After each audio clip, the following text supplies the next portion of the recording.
আমাদের চারপাশে এমন কিছু আপনজন সেজে থাকে যে যারা আপনাকে সবচেয়ে কঠিনভাবে আঘাত দিয়ে আর আপনার উপর জুলুম অত্যাচার করেও খুব সহজভাবে থাকার চেষ্টা করে যে সে আসলেই কিছু করেনি বা কিছুই হয়নি। এমন মানুষদের থেকে কখনোই প্রতিশোধ নিতে যাবেন না, কিংবা তাদেরকে কখনোই অভিশাপ দিতে যাবেন না। সব কিছু ছেড়ে দেবেন প্রকৃতির উপর, কারণ আপনি ছেড়ে দিলেও প্রকৃতি কখনোই তাকে ছেড়ে দেবে না। সেই তার আপন নিয়মেই তার থেকে ঠিকই প্রতিশোধটা নেবে।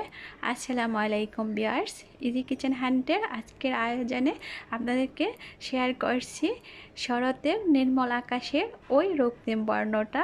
আশা করি আমার মতো আকাশের এই স্বচ্ছ আর রক্তিম বর্ণটা আপনাদেরও ভালো লেগেছে। বিদায় নিচ্ছি এখানে, আল্লাহ হাফেজ।